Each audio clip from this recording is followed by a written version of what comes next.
Palakpakan po natin si Lord. Lahat na excited. Come on, if you're excited, let's give God the best clap offering. Come on, He deserves, come on, our best praise. Hallelujah. Pero po malalakas pa dyan. Come on, palakpakan natin si Lord. Come on, come on. If you know that God is good, shout Amen. Hallelujah. Hanap ka ng 5 tao, bigyan mo ng high five and say, are you excited this morning? Come on. Find 5 people in the room, give them a high five. Tanin mo sila, are you excited this morning? Hallelujah. It's good to be with you this morning.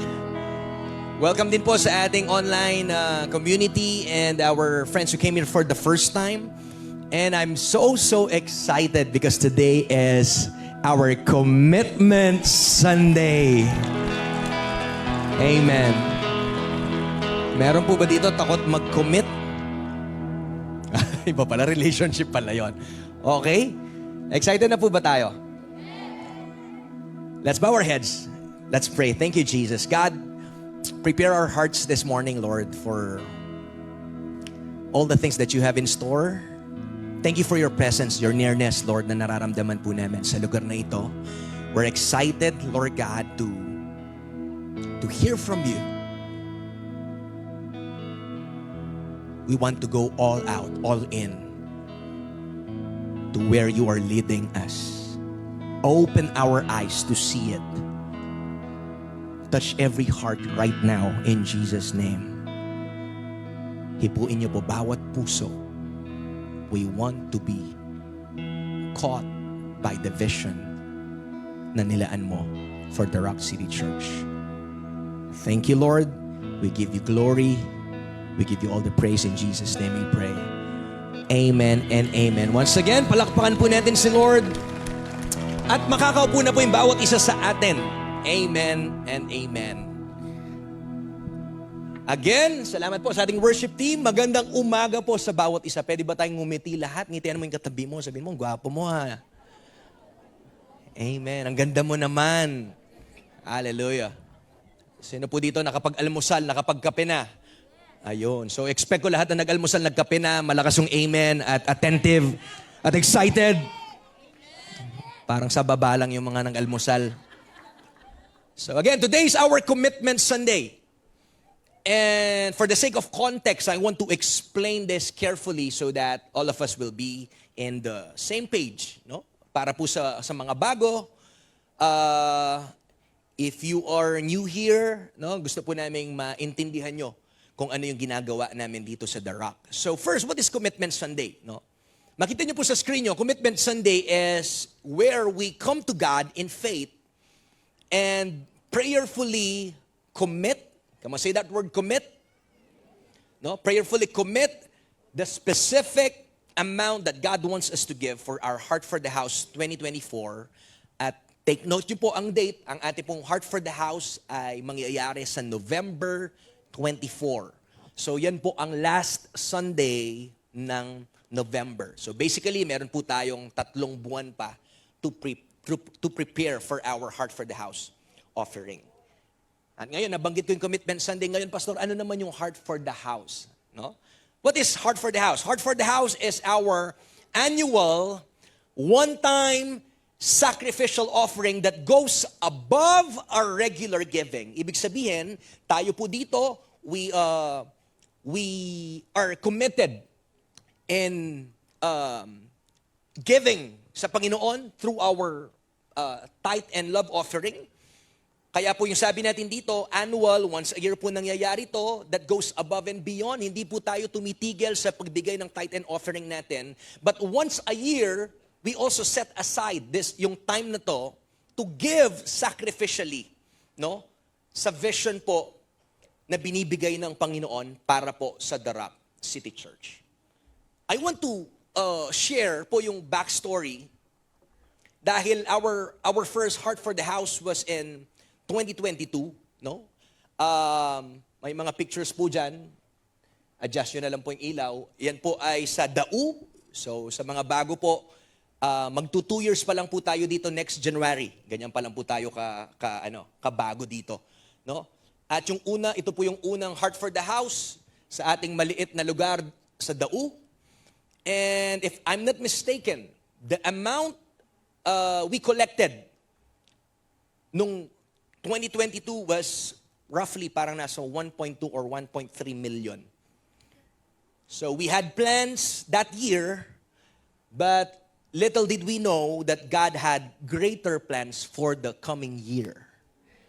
No? May binaba po tayong vision for the year, pero sinurpresa po tayo ng Panginoon na meron siyang mas malaking plano sa parating na taon. What do I mean by this? The money raised from Heart for the House offering paved the way for the next move of God. From Dau po tayo, nag-Heart for the House po tayo, and then after ng Heart for the House, ni-reveal po ng Panginoon, the leadership sought the Lord, and we received a clear vision that the coming year will be the year that we will go beyond borders. So sinabayan natin yung promise ni Lord, at dun po tayo audaciously nag-make ng move, nag-step out in faith. At from Dau po, nangahas po tayong lumabas at pumunta dito sa SM. Palakpakan natin yung Panginoon. So January po 15, 2023, we moved from our church in Dau to SM Cinema. Not because we're capable, not because we're able to do it, no. Honestly po, we didn't know how we would be able to afford the weekly rental of the cinema. Yun po ang totoo dyan. Sumunod tayo sa Panginoon, pero hindi natin alam, actually, even yung leadership, hindi nila alam kung saan kukunin ang pangrenta ng cinema every Sunday. But what we do know is that God has given us a vision na we will go beyond borders. At pinatunayan nga po ng Panginoon. Palakpakan po natin si Lord. Church, that's the reason why we are all here.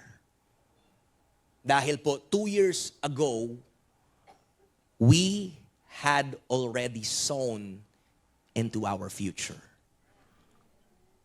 Nagtanim po tayo 2 years ago. Kaya po, nung nag-move ang Panginoon at meron siyang plano, somehow, kahit po hindi ganun talaga kalakihan yung naipon natin, yung una pong Heart for the House, yun po yung napambili ng mga gamit na to, yung mga speaker na yan. Bakit po tayo nakalabas? Dahil po merong naipon na amount ng money na yon. So today, I would also like to report on our Heart for the House offering from 2023. Sino pong excited dito? So last year, we set an ambitious goal of 5.1 million. That's our that's the first time po na talagang nangahas tayo. At ako honestly, sabi ko, Lord, itutuloy ko bang sasabihin to 5.1? Parang ang laki. Sabi lang namin, Lord, paano kami makakapag-produce nun? Binaba natin yung vision. But, again, we set an ambitious goal of 5.1 million, but honestly po, we fell short. Hindi natin naabot. Pero ito po, surprisingly, we collected 4,205,720. Palakpakan mo yung Panginoon. Come on. Come on. It can only be God. Ito po yung nangyayari when we come together in faith. Ito po yung nangyayari pag nagtulungan tayo. Hindi po, sisiguraduhin ng Panginoon na hindi magiging hadlang yung pera sa anumang pong ipapagawa niya. Palakpakan natin si Lord. Come on. So yung pong vision natin last year, we distributed it po to the following, yung cinema rental, yung pinag-usapan natin about yung budget po sa staffing.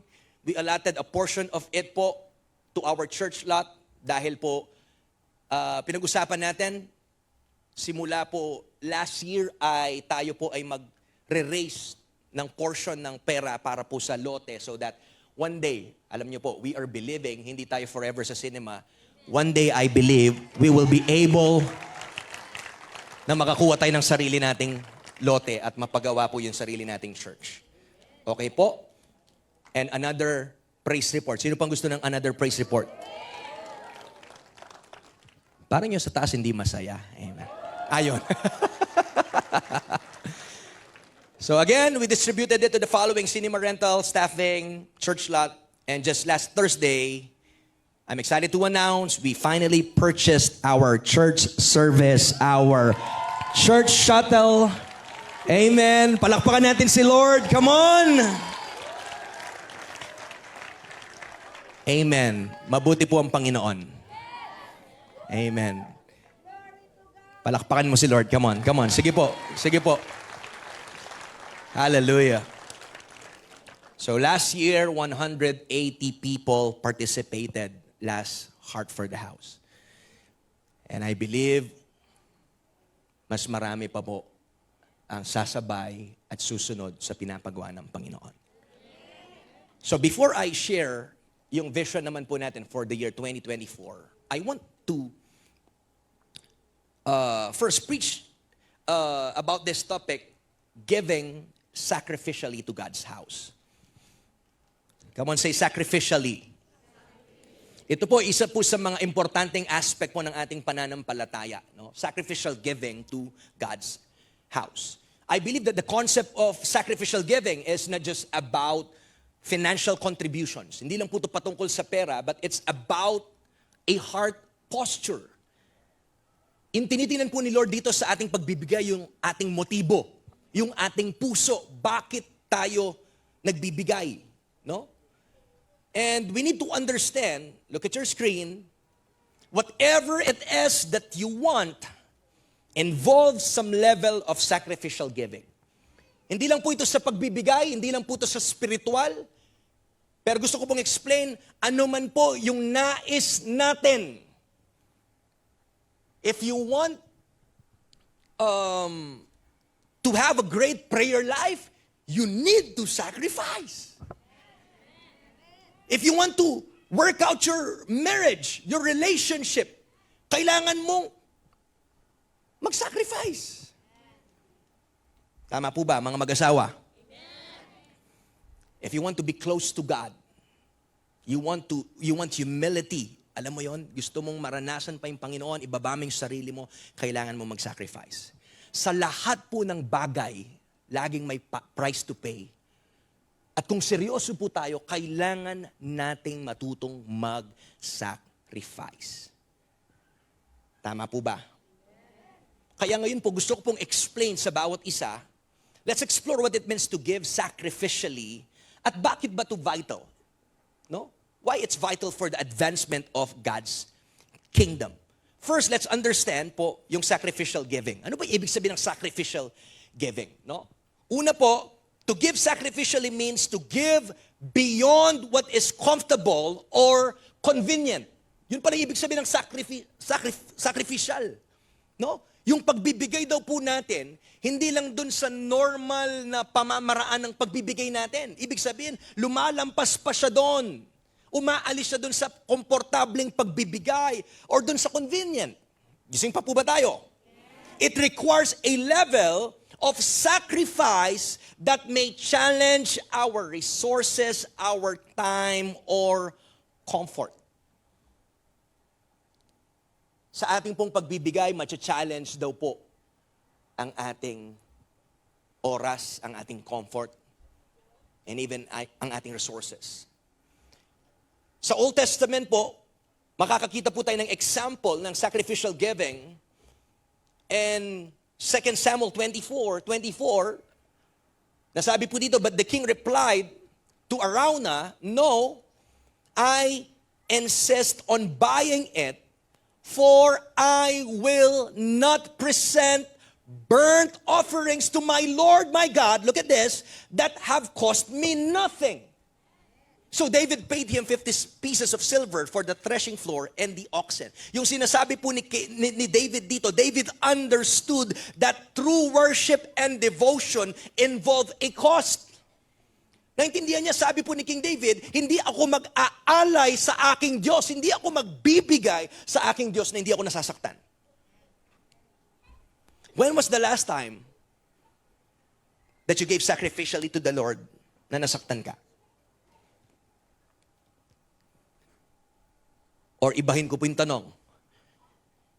Naalala mo ba yung last kang may biniling bagay na masakit sa'yo at di mo makakalimutan? Ano po yung mga bagay na masakit na naranasan mo?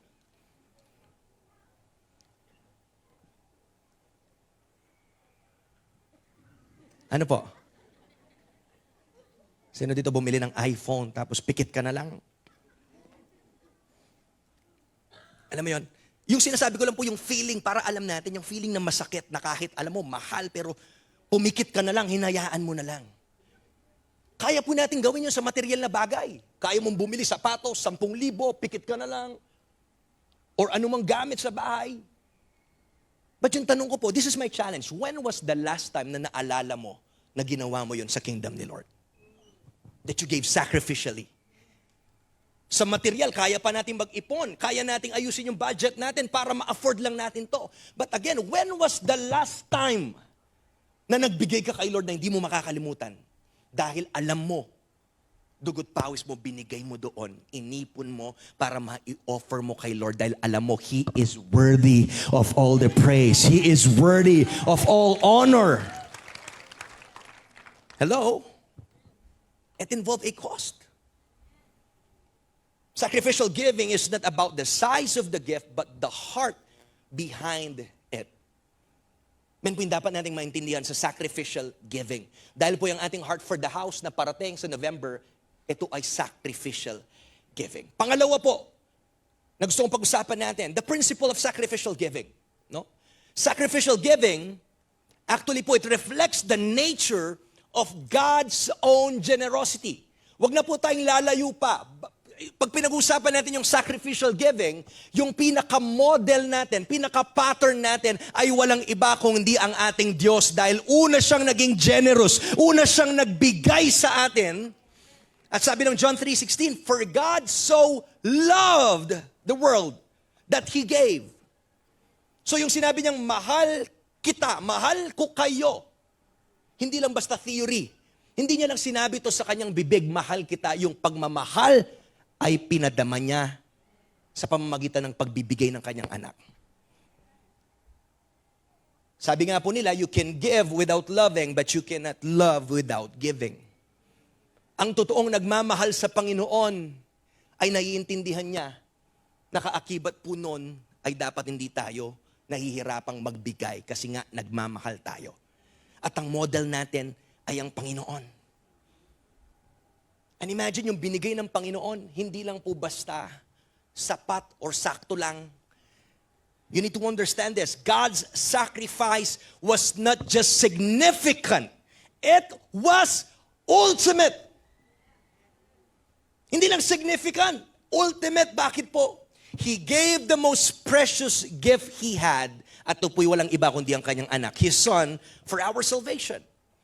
Kaya po as His followers, we are called to mirror this selflessness in our own giving. So ito pong sacrificial giving ay biblical. Hindi lang po ito pauso. Hindi lang po ako nandito para himukin yung puso nyo. Hindi po.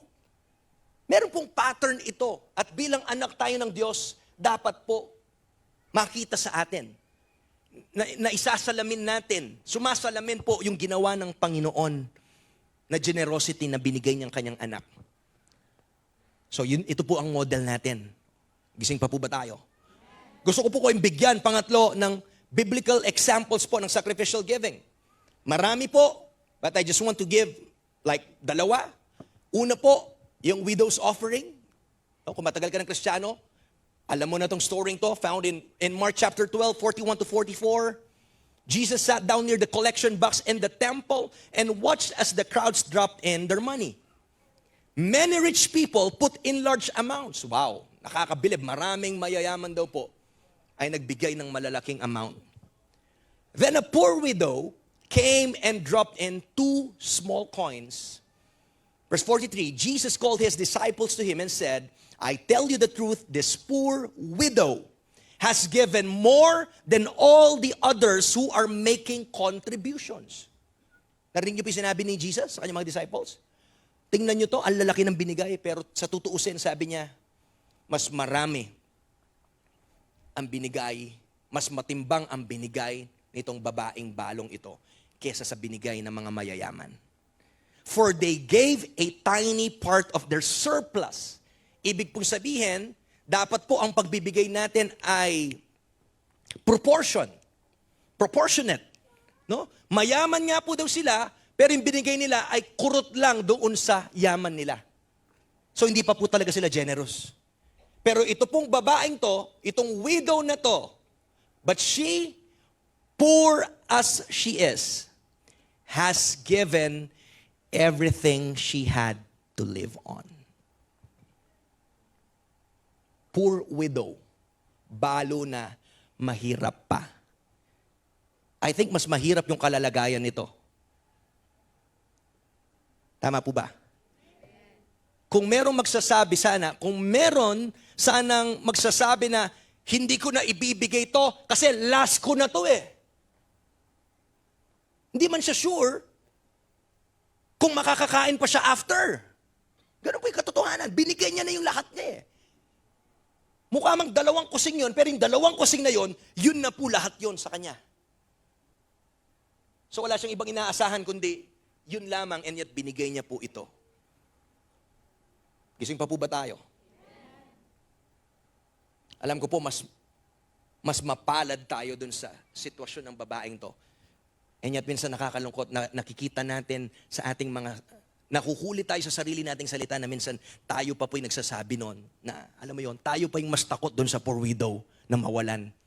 Eto nga taong to, walang-wala na. And yet binigay niya po lahat. Gising pa po ba tayo?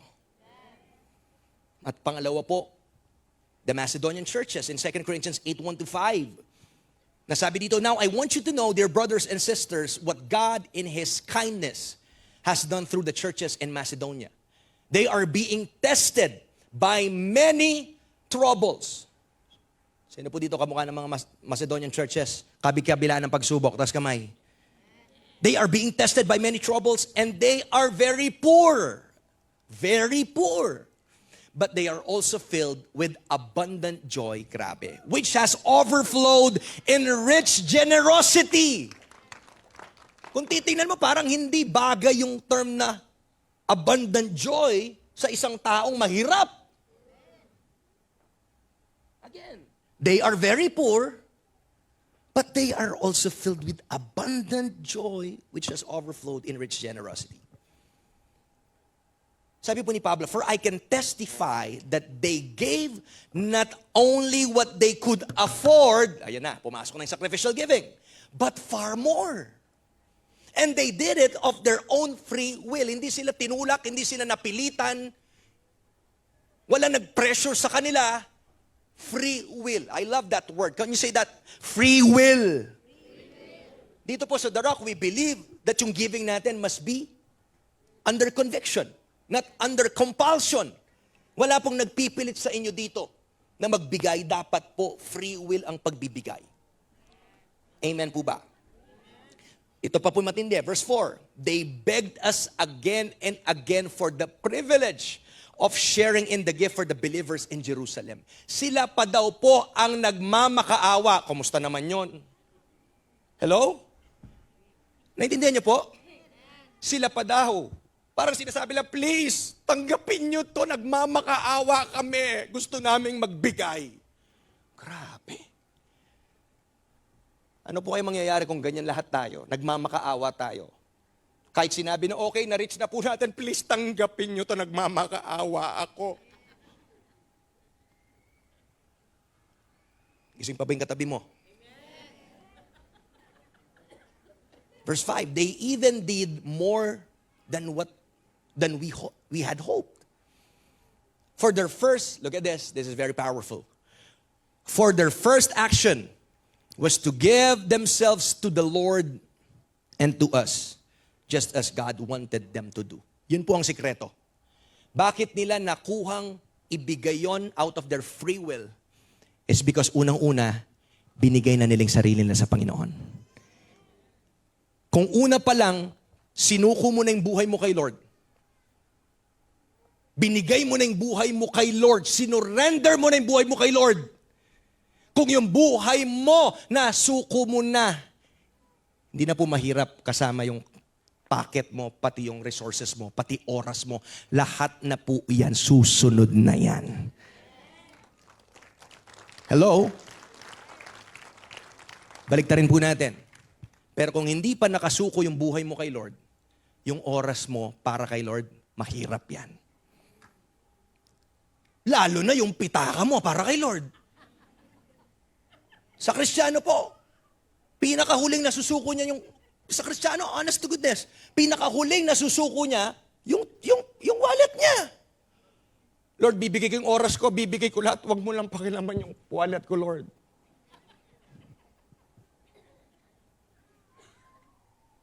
Hello? Are we getting this? Yung pinipreach po natin dito, meron tong biblical na connection or meron tayong pinagkukuhanan po. Biblical, hindi lang po natin to gawa-gawa or para hikayatin ko kayo. No. Ito po dapat ang isang lifestyle ng isang Kristiyano na makita niya na lahat ng meron siya ay totoo galing naman sa Panginoon. Palakpakan niya po natin sa Lord. Grabe po, kinomend ni Apostle Paul yung mga Macedonian churches for their generosity despite their severe trial and extreme poverty. Hirap na hirap, naghihikahos. Paano nilang nagawa na maging generous? They gave beyond their means, demonstrating a deep commitment to the needs of others. Look at that. Hirap na hirap, pero yung puso, tingnan pa rin ang pangangailangan ng iba. Wow. Hindi lang yon, at tumulong sa work ng gospel. These examples, church, show that sacrificial giving is not measured actually by the amount given, but by the spirit in which it is given. Tama po ba? Nakuha na natin ngayon kung anong ibig sabihin ng sacrificial giving.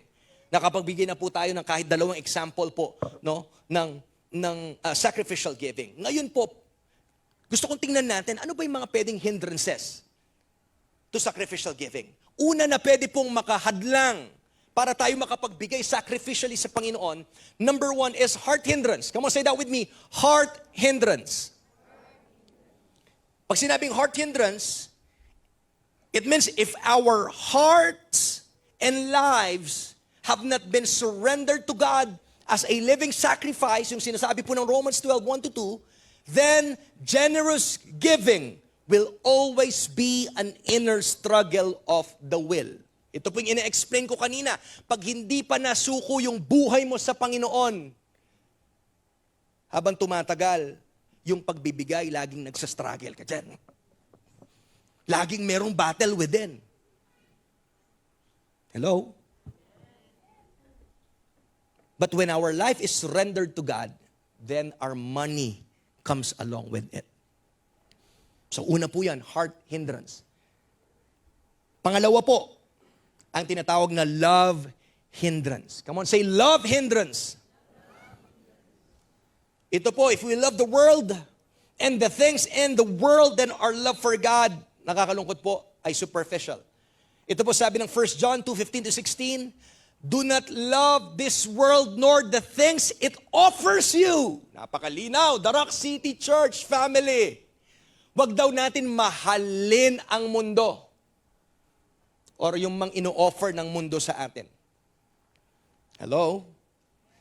For when you love the world, you do not have the love of the Father in you. For the world offers only a craving for physical pleasure. Look at this. A craving for everything we see. And pride in our achievements and possessions. Yan po pala yung ino-offer ng mundo. Physical pleasure. Sarap. Kaya po nakakatakot. Pag yung buhay mo, nagli-lean-in ka na doon sa puro sarap, puro comfort, nakakalungkot po pag ang Kristiyano, wala nang ibang ginusto, kundi comfort lang, delikado yan. Hindi po tayo tinawag ng Panginoon para maging komportable sa kingdom niya. Hindi mo tinanggap yung Panginoon para magpakasarap ka sa buhay mo. No! Hindi yun yung calling natin. We are called to deny ourselves, to take up our cross, and follow Jesus no matter what. We should be willing to pay the price. Hindi magpakasarap. Hindi yung calling ko magpakayaman, magpakasikat, maging tanyag. No! Ano yung kasikatan ng mundo? Pag dumating yung Panginoon, hindi ka niya kilala. Papalakpakan ka ba ng Panginoon? O ito na pala yung famous natin sa mundo. Hindi! Hello? Physical pleasure. Craving for everything we see. Kaya nga nilulure tayo ng mundo.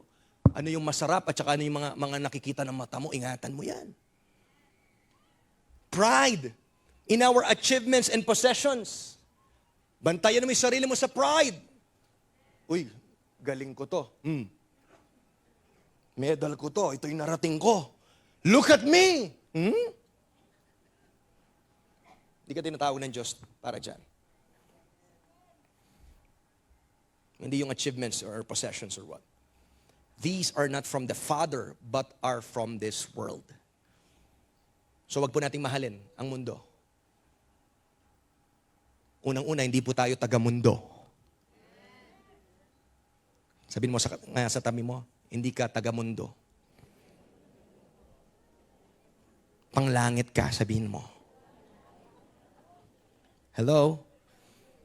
At pangatlo pong hindrance, ready na po ba tayo? Ito yung tinatawag na debt hindrance. Utang. Sino pong excited pumunta sa langit dahil wala nang utang doon? Amen. Tama po ba?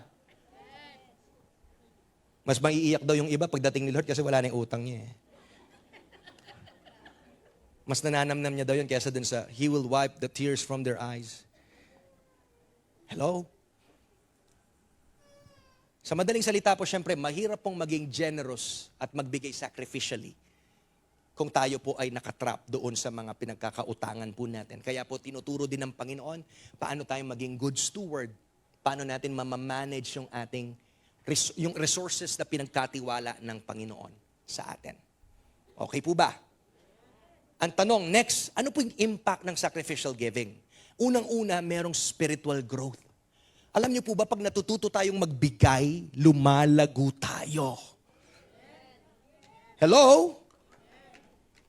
When we give sacrificially, pinapakita natin that we align our priorities with God's. It deepens our faith and reliance on Him. And it fosters what? Spiritual maturity. Kasi po kung hindi ka pa matured spiritually, mahirap magbigay. Kasi yung iniisip mo, pag nagbigay ako, paano ako? Pag nagbigay ako, mawawalan ako. Bakit po saan papasok yung maturity doon? Pag nabitawan mo yung pinapabitaw ng Panginoon, pinapakita mo that you trust God more. You know that He is able to provide kung anumang pangangailangan mo. Kaya merong spiritual growth. Ano pa po yung impact nito? Pangalawa, yung advancement of God's kingdom. Yung ating pong sacrificial giving, it enables the church to fulfill its mission. Yung mga binanggit ko po kanina, hindi ba kayo napaproud na part kayo ng pamilyang ito? Ano man po ang win ng church na to, win nating lahat. Palakpakan natin si Lord. And you are part of it. Kaya gusto ko po magpasalamat. First of all, I want to pause for a while and honor you, Darak family, for your untiring support and generosity. Palakpakan po natin ang Panginoon. Sa inyo pong pagbibigay, tinutulungan niyo yung church na ma-fulfill niya ang mission niya. As we've promised, kapasok niyo po, nakita niyo, sumalubong sa inyo ang nakakasilaw na know God, make disciples, change the world. So every time magkaroon kayo ng Damascus experience dyan, maalala nyo Tinawag ako ni Lord. Tinawag ako para kilalanin ko ang Diyos. You need to be reminded of our mission dito po sa church to make disciples of all nations. And as we make disciples, kailangan natin ng pera. Tama po. Hindi tayo mukhang pera, kailangan ang pera. Tool po yan. Gagamitin ang pera para i-advance ang kingdom ng Panginoon. Paano ba natin ma-afford magpupunta ng SM kung wala tayong pambayad ng renta? Tama po ba? And we are believing for greater things. I do believe, nagsa-start pa lang ang Panginoon, greater things are still to be done. Greater things are yet to come. Come on, if you believe it, palakpakan mo yung Panginoon. Come on, come on. Come on, magpumalakpakan na may pananampalataya. Come on. We are believing for greater things. Nagsisimula pa lang po yung Panginoon. And I pray habang tumatagal, mas dumadami yung mga risk takers. Mas dumadami yung generous givers, supporters, na naintindihan po nila yung role nila sa kingdom ng Panginoon. As we give sacrificially to God, to His kingdom, it will enable the church to fulfill its mission, yung preaching the gospel, no, supporting missions, helping the needy, and building up the body of Christ. At pangatlo din po na impact nito, alam niyo po may impact din to sa taong nagbibigay. Merong tinatawag na personal fulfillment. Dahil sabi po ng Acts 20:35, it is more blessed to give than to receive. Alam ko po, alam niyo lahat yung joy of receiving. Tama po. Sino po dito natutuwa pag nakakatanggap siya? Sino natutuwa dito pag dumating yung parcel niya? Come on, come on. Yung kahit ikaw yung nag-order, pero tuwang-tuwa kang buksan mo yon. Kahit alam mo na kung ano yon. Ayun yung matindi. Tama? Excited ka. Kunwari, di mo alam, pero alam mo naman kung ano yung in-order mo eh. Niregaluhan mo yung sarili mo. Di ba? Ang galing. Pero mas matindi po yung joy of giving. Hindi natin kayang bilhin yung joy ng tao, di mo kayang bilhin yung kaluluwa ng isang taong tumanggap sa Panginoon. That's why I want to declare, even po yung shuttle, yung church service natin na nabili natin, gagamitin po yan sa missions, gagamitin natin sa paghayo. Pupunuin po natin yan ng 100 kaluluwa. Wow, 100. Kasya po kaya doon? Tama po ba? No? It is more blessed to give than to receive. Our hearts are enriched when we give from a place of love and sacrifice. So as I end, magbigay po ako ng mga practical steps. Paano po ba tayo makakapag-cultivate ng isang puso na nagbibigay sacrificially? How to cultivate a sacrificial heart? Number 1, we need to give at a cost. Sabi ko nga po kanina, di ba? May halaga. Sa physical lang, material na bagay, willing kang bayaran mo yung halaga. No? Ganun din po dapat. We give something that costs us something. We give something that means something and give something that is worth. Katulad ng 2 Samuel 24:24. Not having enough money does not mean we cannot help others or we cannot give. Alam niyo po yun? Hindi po excuse na sabihin ko, Pastor, wala ako eh. O kumusta yung naging example na walang-wala? We need to get out of a poverty mentality as it is a clear indication of our unbelief. Ang nagsastop po sa atin para magbigay minsan yung unbelief natin. Hindi tayo naniniwala na kayang i-provide ni Lord yung pangangailangan natin. Pangalawa po na practical step to cultivate a heart of sacrificial giving. Pangalawa, we need to emulate the Father. When you say emulate, gayahin. Nasabi po natin kanina yan. No? Gayahin natin yung ginawa ng ating Panginoon. Minodel niya po sa atin ito. No? Pangatlo, put God's kingdom first. Katulad ng ginawa ng kaninang babaeng balo. Yung widow's offering. Tama po ba? Normal, maiintindihan pa natin yun eh. Yung mahirap na balo, maintindihan mo pa para sabihin niya, last ko na to, pwedeng hindi ko na muna bigay kasi baka mamatay na ako sa gutom or what. Maintindihan mo pa siya eh. Pero mas nakita natin, Mas inuna niya yung kingdom ng Diyos.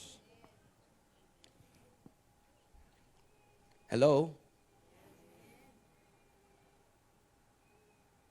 Gising pa po ba tayo? The widow considered God's will na mas importante than her own comfort. Pang-apat po, we need to give in faith. As we prayerfully consider, prayerfully, we will hear from the Lord sa anumang pong amount na ibibigay niya po sa atin. Dapat po magbigay tayo ng may pananampalataya. Dahil ayaw po ng Panginoon ang double-minded na tao. Tama po, no? At panglima, lastly, we need to follow the Holy Spirit's leading. No? Pakinggan po natin yung boses ng banal na Espiritu Santo. Sacrificial giving should be a commitment between us and God, no one else. It should be the matter of the heart. Sabi ng Bible sa 2 Corinthians 9:7, for God loves a cheerful giver. Kaya po, bunuin natin yan sa pananalangin. Pakinggan natin yung Panginoon. Kung ang tanong nyo, Pastor, anong amount ilalagay ko? Hindi po ang church ang magsasabi ng amount. You will pray for it.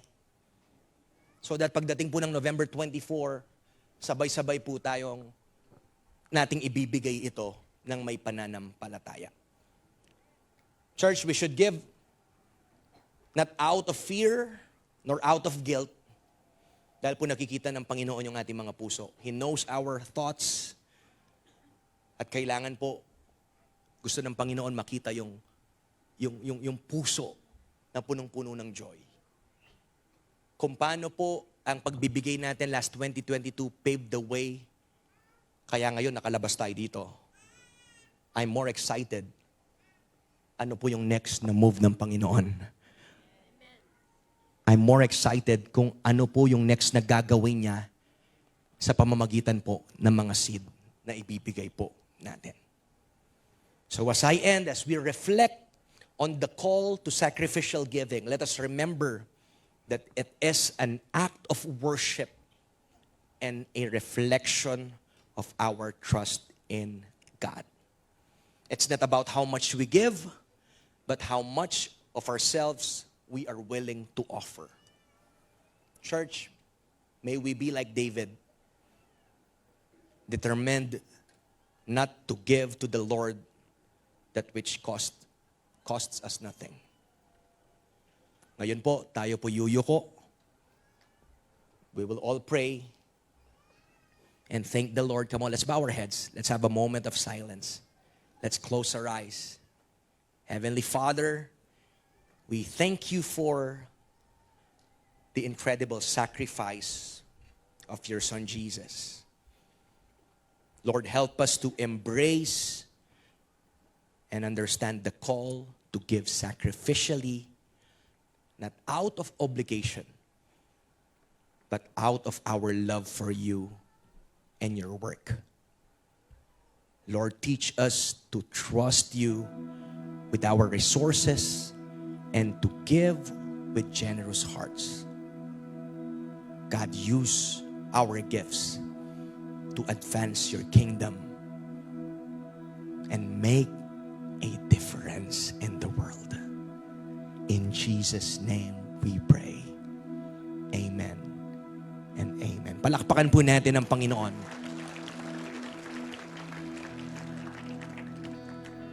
So mabilisan po, I want to explain, bago po pamigay yung ating commitment cards, I want to explain briefly yung vision for Heart for the House 2024. Ano po ba ang pinapakita ng Panginoon at saan niya po tayo nililid? No? Not just for this year, but I believe for the coming year also. First, unang-una po, tuloy-tuloy po rin po tayo sa pag-support sa ating cinema rental. No? I want to explain carefully yung ginagawa po natin. We're not getting lahat po ng pangrenta natin dun sa Heart for the House because we have yung tinatawag nating general fund. I want to be transparent with this. General fund po natin, dun po yung lahat ng pumapasok natin sa tithe and love offering natin. Pero gusto ko pong maging totoo sa inyo, hindi po sumasapat ang pumapasok monthly sa expenses ng church. Kaya po, nakakatulong itong Heart for the House natin na somehow kalahati po ng ating cinema rental. We're not just, what do you call this? Hindi lang po tayo nag-gather. We're not just gathering every Sunday. We're renting this place every Sunday and also every Wednesday sa ating midweek service. So yung ginagawa po natin dyan, kalahati po kinukuha natin yung pang-rent sa general fund, kalahati po kinukuha natin sa ating Heart for the House. Okay? Yung details po ng sinasabi ko, we will put this on our website so that everyone will see it. Para maintindihan nyo po, wala po tayong tinatago. Gusto ng church maging transparent po tayo sa lahat ng ginagawa natin dito. Amen po ba? Nakikita po natin, no? So, we're gathering here every Sunday and Wednesday. But next year, as our church and as our attendance continues to grow, we're planning po, by the grace of God, pag continue pa rin po itong mag-overflow, we will open another time slot ng 1 p.m. to 3 p.m. Okay? Pag patuloy po, halos napupuno na po natin yung cinema. So kung every Sunday po, mapupuno natin to, mag-overflow, magbubukas pa po tayo ng panibagong service. Natutuwa po ba kayo doon? So sa mga hindi maaga nagigising, ay salamat may 1 o'clock na. Okay po. So we're planning to open another service soon, maybe next year by the grace of God. Pangalawa po ng ating vision is yung ating church workforce budget. Again, sabi ko nga po, hindi pa sumasapat for now. No? Yung pumapasok, kaya po we need to raise money also, no? Na pang-support po sa ating staff, no? Ayaw po nating pabayaan yung mga taong nagpapagod sa likod nito. Okay po, yung ating mga masisipag na staff, gusto po natin silang suportahan. Lumaki po ako na naririnig ko ang hirap po ng ministry dati. Talaga pong until now, they say that phrase, by faith, by faith, by faith. Hanggang ngayon naman po by faith. Pero ngayon na lumalaki po ang ministry, gusto rin po natin suportahan ang ating mga staff. At hindi lang natin sabihin, by faith, bahala na kayo dyan. Hindi po. Tama po ba? Dahil generous ang church natin, we want to support them fully. So, we will allot po sa ating church workforce budget. Pangatlo po, tuloy-tuloy po yung ating church lot. Feeling ko po nag-aano ako state of the church address ngayon. No? Every year po, naglalaan tayo ng portion, nag-iipon tayo para po sa ating lote so that one day, pag po nilabas na tayo ng Panginoon dito, no? At nabili na natin yung SM. I-cut nyo na lang yon mamaya. Okay? Joke lang po yon. So eventually po, pag time na magpapagawa na tayo ng sarili nating church, ay meron po tayong pagkukuhanan. Pang-apat po, gising pa po ba kayo? Pang-apat po, yung ating missions department. No? Meron po tayong under sa missions, yung tinatawag na natin na You Are Love Movement. At ito po yung responsible sa mga outreach. No? Ayaw po natin na paganyan lang sa church, but dapat po palabas. We want to be involved sa ating community. Okay po ba? No? So yung mga outreach po natin, yung may mga feeding, mga medical, dental, etc. po, ayan, no? May mga inaay po tayong mga barangay kung saan po papasukin natin ito at kasama po ng buong missions department natin, mag-share tayo ng gospel at magpapakain, etc. etc. Under po ng missions natin. Ngayon po, we are supporting 3 Bible school students. Palakpakan po natin ng Panginoon. So we are praying for more Bible school students. Baka yung iba nasa likod ko lang dyan. Ito nag-aaral na po to. Baka next po nating susuportahan to. Susunod ito. At yung iba baka katabi nyo lang. Amen. No? Parang kinabahan yung mga nasa likod ko. Okay po? So we pray the more po na dapat ma-equip ang church natin, no? Para po mas marami po yung makasama natin sa pagbuhat ng vision. And alam niyo po ba that our church is also providing financial support to few people? No? Meron po tayong mga volunteers na hirap po yung family nila, and we're giving them allowance every week. Dahil yung iba po ay part po sila ng ating serve team. So as a family, ay nagtutulungan po tayo. And as of now also, we are supporting one person who needs to undergo counseling. Pati po yun, pinapakita natin that we really care. No? Dahil pa on the rise po ngayon yung mga issues about mental health. So, may kamahalan po ang magpa-counsel. Pero po sa generosity ng church, sinasagot po ng church yung weekly counseling ng taong ito. By the grace of God. Amen po ba? Isa pa po na gusto kong i-share sa inyo na nilalagay ng Panginoon sa puso natin. Number 5 ay tinatawag nating blessings beyond the rock.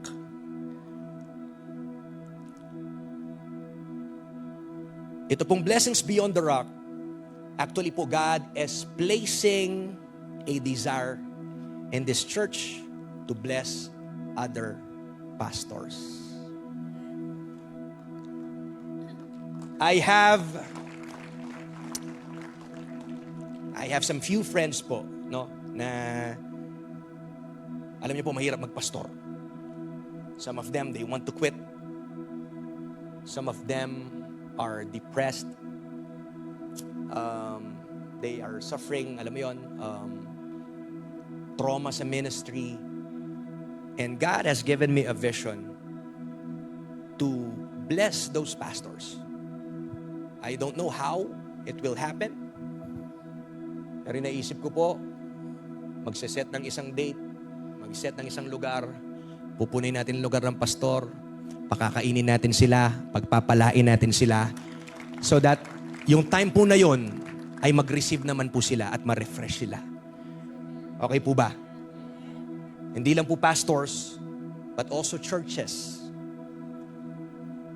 Our church is willing to scout other churches, especially yung mga pioneering.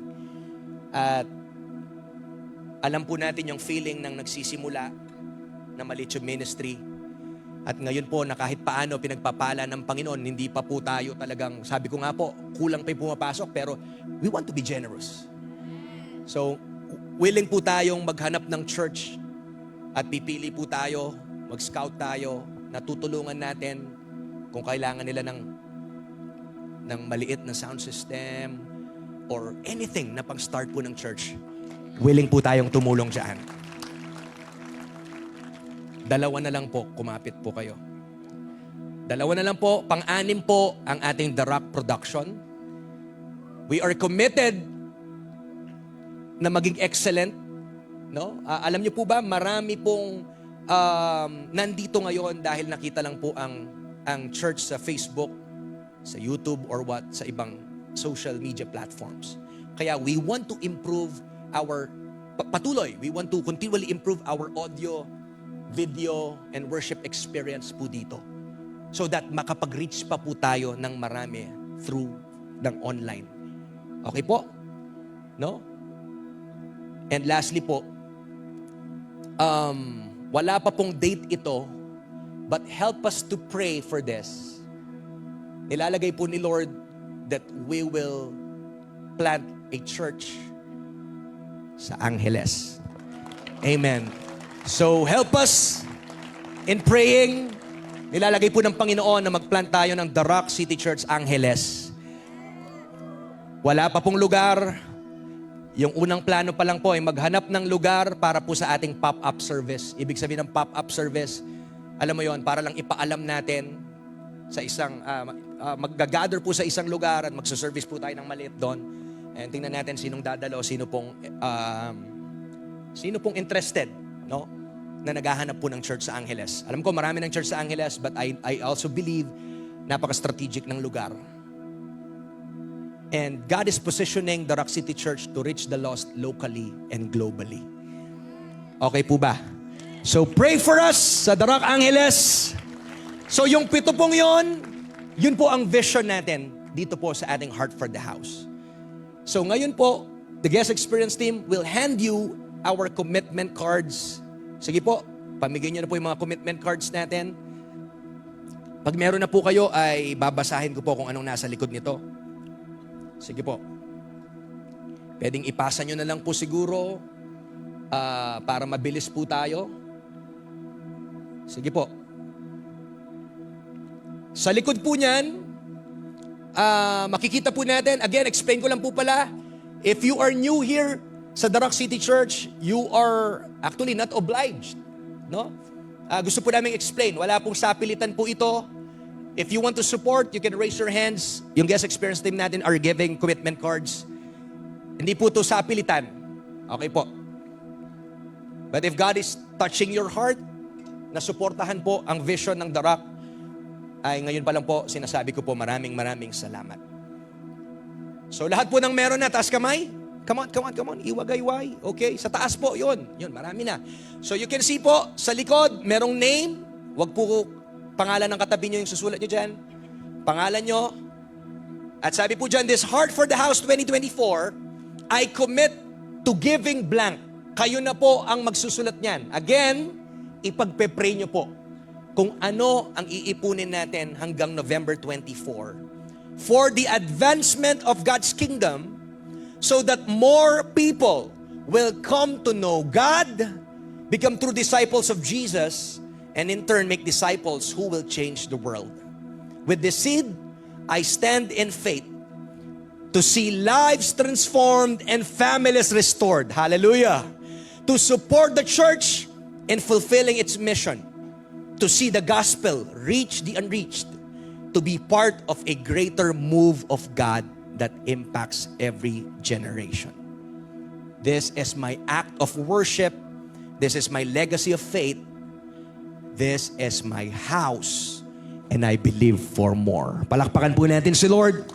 Sabi ng 2 Chronicles 29:3, moreover, because I have set my affection on the house of my God, I have given to the house of my God over and above all that I have prepared for the holy house. So yun lamang po. Tatayo po tayo right now. Can we lift this commitment cards? Let's stretch our hands. Raise them up right now.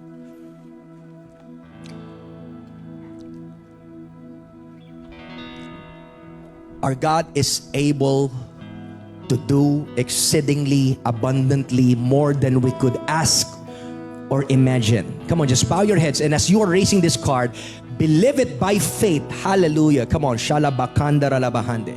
Thank you, Jesus. Thank you, Lord. Lord, we are lifting these cards to you, Lord God. I know that you are a personal God.